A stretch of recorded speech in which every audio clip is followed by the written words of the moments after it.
Hi everyone, I'm Mara Webster with In Creative Company, and thank you so much for tuning in today for one of our Q&As. Today we are joined by the wonderful Shalini Bathina, who is starring in the current Apple TV series Little Voice, which is such a fantastic thing. And I want to start by saying I love the way that your husband apparently described it, that he said it just completely made you forget about quarantine, because Yes. it's exactly the same feeling. Have you found that a lot of people have been responding very positively in that way because of the current situation that we're all in? Yes, absolutely. Yeah, really though, because all my friends they're looking forward to it every week because it's like their one little moment of joy and lightness that this show provides. Even though it is, when we get into some heavy topics and it gets a little sad, but I think one of my friends said it has all the feelings, so I'm watching it just to feel feelings. So it's like they've rewatched the show quite a few times in the span of a day because it's only 30 minutes, so they're just like, we want more, we want more. So I think that is so true. It does make you forget about what's going on in the world and just kind of focus on someone else's feelings for a little bit versus your own, troubles that you're going through right now. So. Yeah, I also live in New York, so even just seeing really familiar locations like Governor's Island, where usually you would go Totally. time, and being around people is really nostalgic as well. Definitely. I mean, everyone's like, oh my God, look, they're standing next to each other and holding each other and hugging. I was like, yeah, I know, being on a boat near people and like frolicking on government. That was like one of my favorite episodes too. So it was, yeah, it does make you remember the outdoors a little bit and go like, okay, maybe I can still do that safely. Yeah. Yeah. Experience of filming that episode, actually, because you guys were doing that over the course of 3 days. Even though Yeah. it was a short scene, there was a lot of scene movement and logistics behind it. Yeah. It was amazing. I think it was earlier in the shoot weeks. I think it was like the third week of filming. And none of the cast really got to hang out with each other. I definitely didn't meet a couple of them. And so, the scene where we actually like shake hands and everything, that was actually kind of one of our first things that we were doing that day. So it was actually genuine and authentic of like, really, I've never met you before until today. So we all really bonded that day because we were stuck with each other, like in the green room or the holding room for hours. So we ended up diving deep into our personal lives and then also kind of goofing off and trying to figure out how we worked as a team, as a cast. So that was really important for us to like establish like our relationships individually and as a group. So that was really fun because, we just hung out on Governance Island for like 3 days and ran around and didn't really feel like work, to be honest, because it was like sunny and beautiful and craft service. And we're shooting a music video and I'm like writing that cart thing. And I had a great time. I genuinely was like, this is not great. I'm getting paid for this. Okay, that's great. I'm good. Yeah, Yeah. I'll do this. I wanted to ask you a little bit about auditioning for the show, because Yeah. there were several different steps to the process, and it was actually over the course of a few months before you found out that you got the role. And I was interested in the fact that you actually began with a self-tape audition. I was Yeah. curious about how you approach it, because it's such a difficult thing to navigate self-taping when you're just in your apartment, in your home by yourself, trying to figure out what perspective you're going to take, how you're going to, Yeah. and not getting any feedback in the moment. Well, I think I with self tapes, there's this, people feel like there's a lot more pressure because you feel like you need to get it perfect or you need to have it like, exactly what they're looking for. But I feel you kind of have to look at it as like a regular audition without the pressure of, you can only do it once and then they like kick you out of the room, so it's this thing of you can have your perspective, work on that perspective of the character, what you think you're getting off just by how you break down the script, and trying it a few times and seeing what works best for you, and then filming it and then doing 3 takes. So you do feel like you give the best version of for that moment, considering how long you've had the material. But there isn't that pressure for me. I don't put that pressure where I have to have it perfect or I have to have like the vision of the director. But it's like, a lot of times you realize when you start booking stuff, it's because you fit the role in some like incredible authentic way that you might not even see it, the director might see it. So being yourself, it's such a cheesy way to say it, but really truly putting what you bring to the character is the best thing you can do. So I don't try to worry about what the other people are trying to do. Like if I get the callback or producer session, that's when you can start going, okay, what are they looking for? And that's when they'll start giving the notes. If overall you've given the right kind of experience that they're looking for. So it's kind of a combination of not worrying about it, but also kind of worrying about it. But yeah, I think with self tapes, it's different because you have to have your setup, and you know, everyone I think now has their own like really, really nice setup in some way. Mine's still janky. And like I need to make a better setup. But I was like, okay, clearly it doesn't really matter. It's like, as long as you have a quiet space, you have a good reader, and you know, you do the take as authentically as possible, then you're good. Yeah. And then when you went in for your first in-person audition, were you reading the same scene, or did you have a little more detail about the character at that point? I was reading the exact same scene. So it was, I did two scenes. It was the scene in the bedroom where I'm talking to Bess, and then the first scene from the first episode, with like two scenes basically there. So it was all of that. They made me do all of that again through all of the auditions. Was like the callback. I did the same thing. Producer session did the same thing, and they gave me notes, and they gave me like what they were thinking, and then they, you know, made me do it a completely different way and then come back to it. So I think they just wanted to see how I was able to take direction. So by the time I got to the test, it was the same thing. But at that point, you know, like when you're at the test, everyone's good for the part. Everyone's doing a great job. It's really more about them getting to know you. And that was amazing, because most auditions or tests, they're still so focused on the acting that with Jesse and Sarah, they just really wanted to get to know me and asking me about like what my experience was, and what other extracurriculars that I did. So they made me dance without music. I was like, oh, there's no service here, I can't pull up my music. They're like, it's fine, just move. It's like, okay. And ended up dancing for them. And they asked me about my family. They asked me about my living in India and like just my personal experience. And that was really nice, because I feel the pressure of like performance was off. It was just, you know, I did the work, I come in, I do the work, and then I left. So it was nice. That sounds like the best case scenario in terms of. Yeah, it really was. They really, I think they wanted to make us feel comfortable. Every person that tested, I was like talking to them afterwards as well. And they were just like, that was a fun audition. Like it wasn't, you know, they understand that it's such a high pressure situation and we all come in with this like incredible nervous energy, that they really just were like, just calm down. You're good. Take your time is what they kept saying. I was like sweating and I had to play the guitar in front of Sara Bareilles. And I was like, this isn't happening.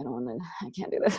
And she was like, calm down. You're good. Like wipe your hands and just go for it. It's like the air conditioning's on there. Air conditioning's on. You're good. And then singing. And I was like, what am I doing? But it was really fun. Yeah. Well, one of the interesting things about television, you know, when you're auditioning, when you get those first few scripts, is that you never have all of the details to hand.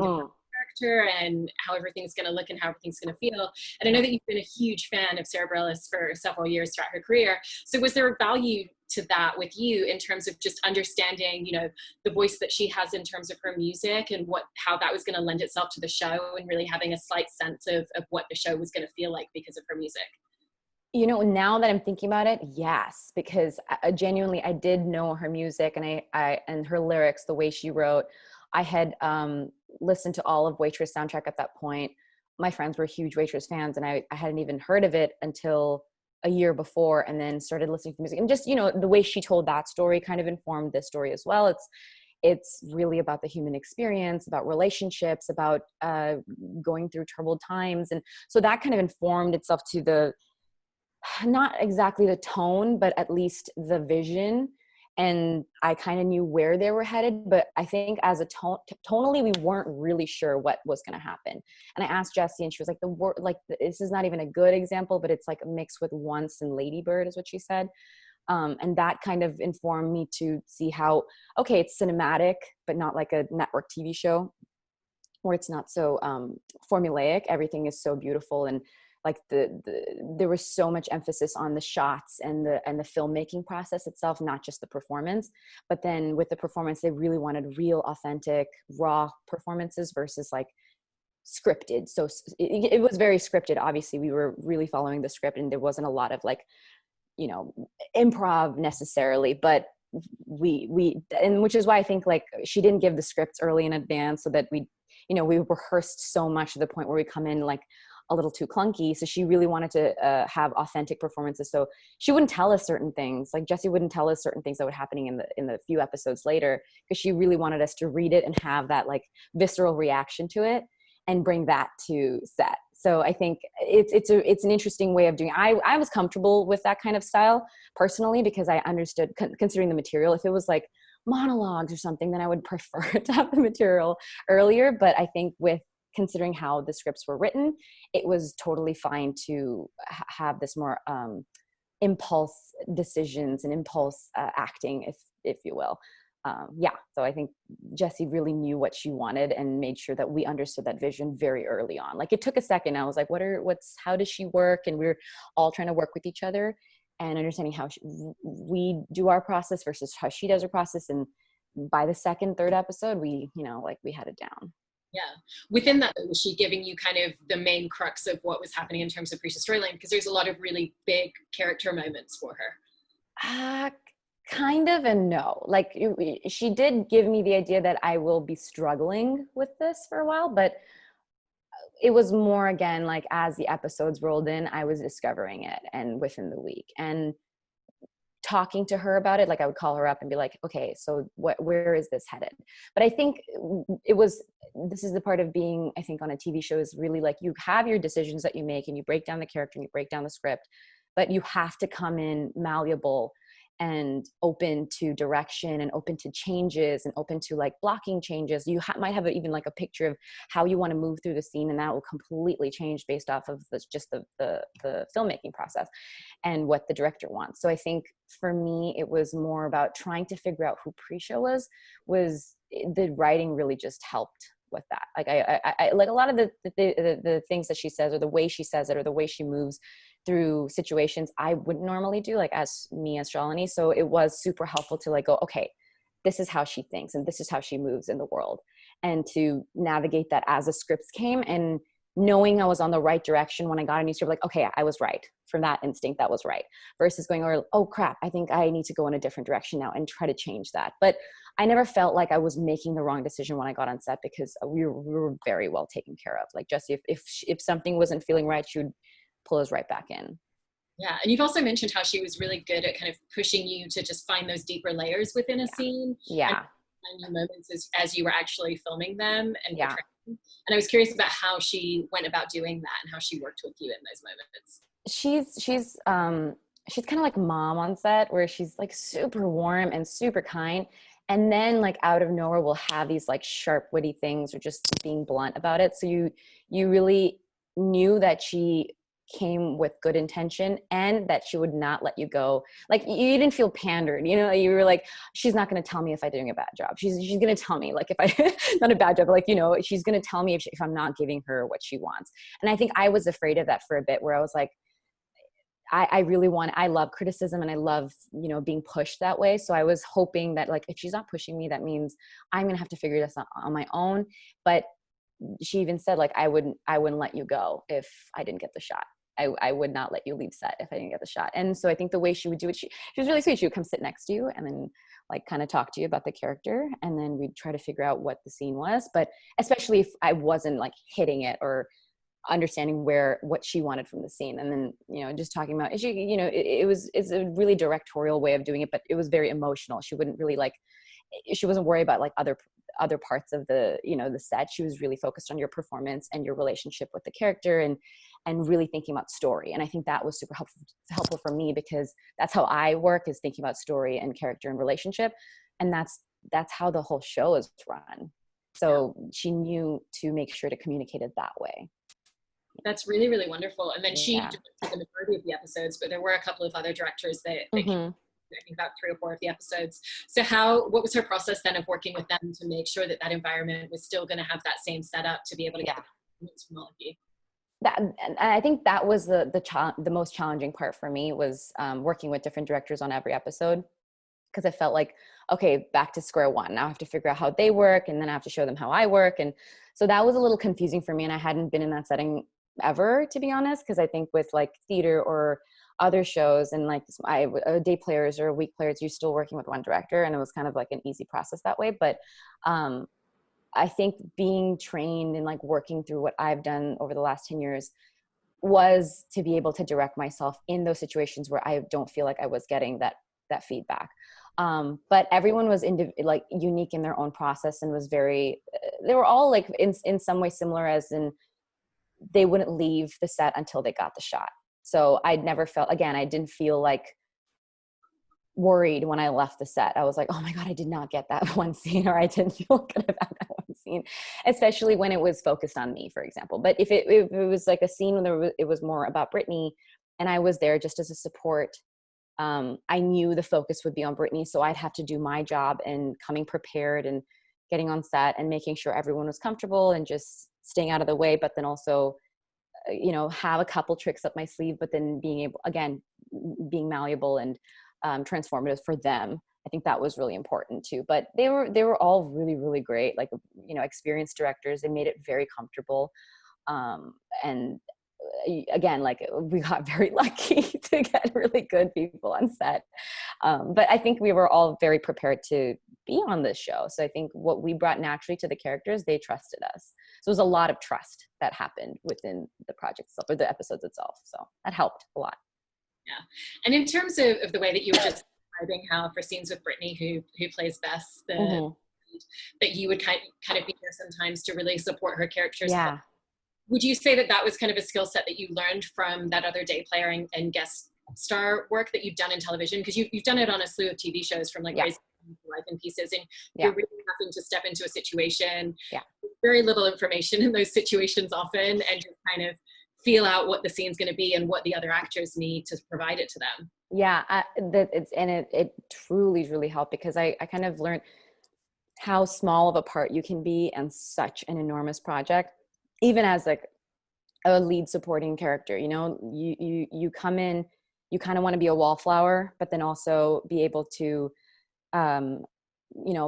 be spontaneous and present. I think that was the biggest thing, is being really, really present on set and just being grateful that you're there. Like, I was just overjoyed that I was there. I was never too nervous that, like, oh no, I really want more here, I didn't get enough there. You just can't worry about all of that, because your job is to do the performance part and then leave, So I think the best part that I learned from those experiences was to be malleable, was to be very present, and take cues off of actors and the directors, and really, like, in some ways, like, breaking down a person and understanding who they are and how they work on set, not just as people but as the characters, very, very quickly, and being spontaneous about it. So that was really, really helpful for this situation. And then having that place where, like, okay, now I'm not this like 1 week guest star person, like people are expecting me to come every week and be prepared. It was more relaxed, I think, obviously, because there's a little bit more of like, you're here, this is your show. But at the same time, you're like, okay, I'm still a small part of this entire thing. Everyone is worried about their own job. Everyone is doing their job. And so you just have to come in, do your work, and then come back and then let it go. That's the big part, is just let it go, because you do tend to like get wrapped up in, what did I do today? No. And then that person wasn't, responding to me this way, or like they were in the room. What do I do? You can't really worry about everyone else's jobs, and you just have to focus on your thing. So that really helped for me, because it's like a theater environment. It's just you on stage with no one else. And like, if there's crew or lighting, they're all in the dark, obviously. But with this, like, the filmmaker, the sound, everyone is on set together and like 5 feet away from you. So it really, to be present was the biggest thing I learned coming from those jobs. Yeah, and with Brittany as well, there's always such an interesting aspect of the discovery you have of your character once you're playing it alongside on set as well. And so I was interested in if there were things that you learned and understood about Preshow once the two of you were playing these two characters together, particularly with their relationship and their dynamic and history together. Definitely. I think one of the scenes really kind of made me realize who Preshow was for Bess specifically. It was, did it happen yet? I think it's in the next episode, so I shouldn't say what it is. I was like, was it this week or last week? Oh, well, there's a scene. I think Preshow doesn't pander to Bess's, insecurities or anything. I think she's the straight-laced, just, she'll call her out for, overthinking something, even though Preshow might do that on her own life. But Bess for Bess, she's always that voice of reason, that rock. I think that's the biggest thing, is she's her pretty much her only real support system in her life. And I think in some ways Bess is also that for her. So that informed a lot, where I was like, I don't think she shows her worry of Bess. Like if Bess is going through something, she's not going to be like, I'm really, really worried about, she's very strong in keeping that grounded level-headedness for Bess. And then maybe later on she'll show it to someone else, be like, I'm really worried about Bess and I don't know what to do with her. But when she's with with Bess, there's this understanding that she needs to be that strong person for her. And I think the same thing for her. So I think, and they don't have to say a lot. They just, it's like a couple sentences and they understand exactly what's happening between them. Because they've known each other since they were like kids, right? So I think even when they fight, like in the last episode we saw, they fought, but in 2 seconds they can make up. It's more than sisterhood at this point. It's genuinely like family. And, Krisha doesn't even have that relationship with her sister. She has this relationship with Bess. And I think for Brittany and I, we do have very strong female friendships. So I think we kind of understood exactly who Krisha and Bess were to each other immediately within just like reading a couple of the scripts, and then understanding how our chemistry worked. We're like, okay, this works. And so reading a scene a couple times, knowing exactly how we meshed, it was very organic and authentic, I think. Yeah, and even within that, the way that you crafted that right from the very first scene together, it's music, and it's such an amazing chemistry. And I was really surprised almost to hear that you didn't actually meet each other until just it really wasn't a chemistry read with the two. But that actually, even though you had the initial intention to have conversations about your character and about a lot of the scenes, that it ended up being just hanging out, which actually sounds like a really valuable tool. And I was just interested in the way that just spending that time, and even though you weren't talking about the show necessarily, that really lent itself to that portrayal on screen. Yeah, I mean, that's it for a show that's so deeply rooted in relationships and not so much plot driven, but really about relationships and how that affects your outside experience affects those relationships. I think that's really what the story is about, right? You need to have that understanding of who that person is, like that's in front of you, even as like a human being, not as the character, but like who they are itself. So I think Brittany and I we're kind of on the same page in a lot of ways to just how we think and how we move through the world. We're very like emotional, heart on our sleeves kinds of people, just in real life. So I think that was awesome to see that very quickly, that we're like, okay, we get each other. That, like, just automatically we get each other, we get our hearts, we get our minds. And I think establishing that so quickly that when we came onto set, that foundation was built immediately. So we could just, focus on the script and not have to worry about like, okay, is she gonna do it this way? You don't have to think about all of that, because I knew how she would come in with the script, and she would surprise me all the time. And I think I'd surprise her as well, but it was super organic and authentic of how we even approached that too. So I loved working with her. We didn't really have any issues. I would say we didn't have any issues. Now she had so many lines and so many, scenes that she was working on that I just knew it had to be, again, I felt like I was like a preacher in her life in some ways, where I was like, I'm just going to be here. I'm supporting you, whatever you need. But then also she gave me so much to work with. So it genuinely felt like conversations when we were doing the scenes. It didn't feel like we were, putting on something or putting on a character. It really came from our hearts and our minds.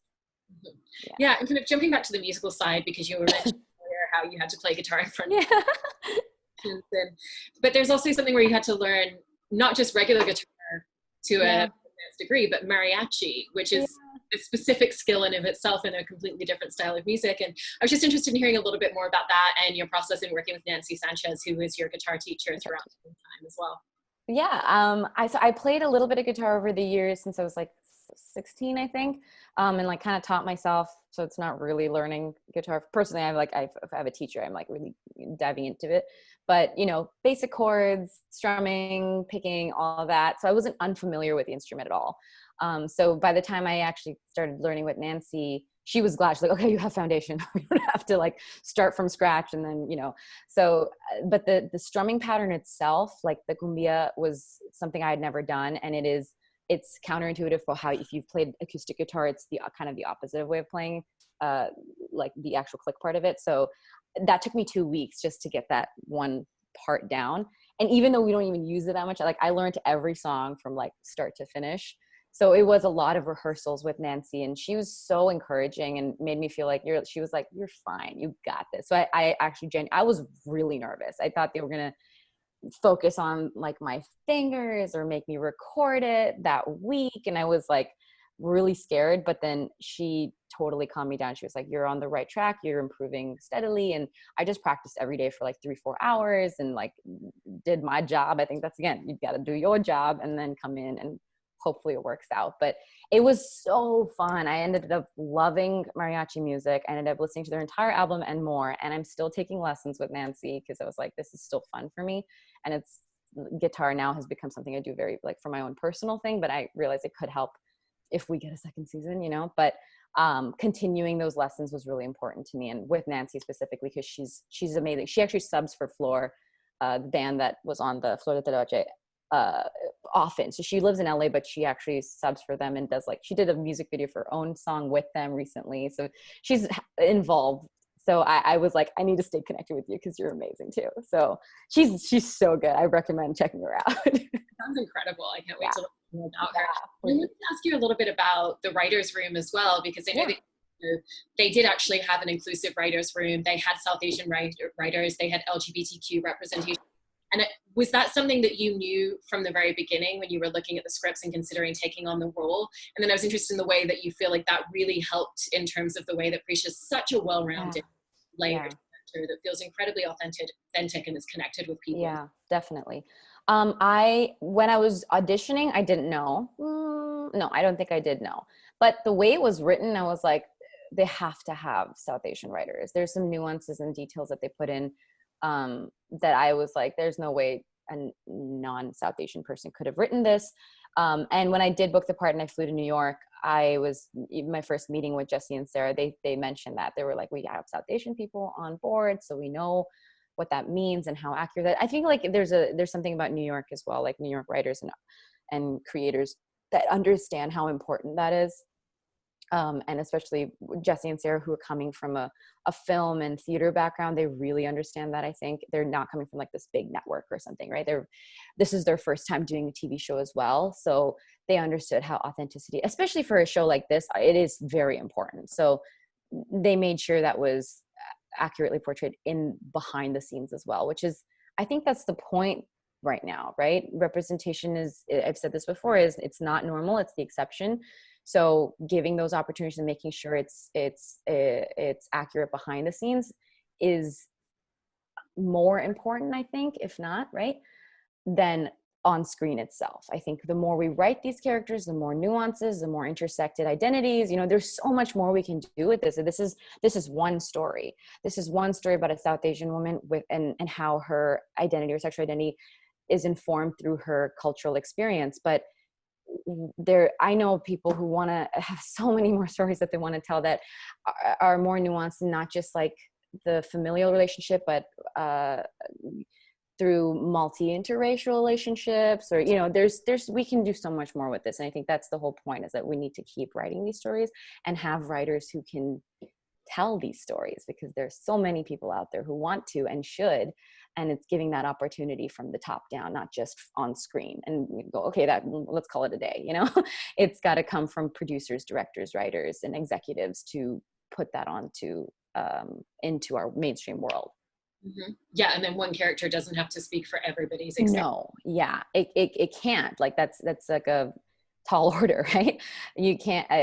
This is one story, and I think that was my job, was to, like, I personally haven't walked in these shoes, so it's like I knew how important it was and the responsibility for that. So talking to Jesse and my co-stars about not just about the show and about the character, but globally and in a larger perspective, how important this is, and kind of being that platform in some ways, but then also understanding that I don't have to put that much responsibility or pressure on one character. I don't think that's fair.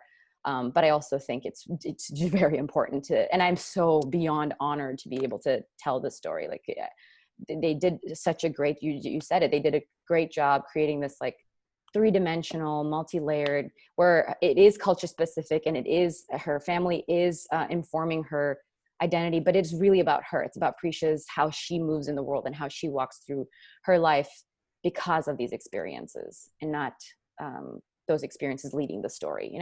It's really about her emotional journey through this entire season. Yeah.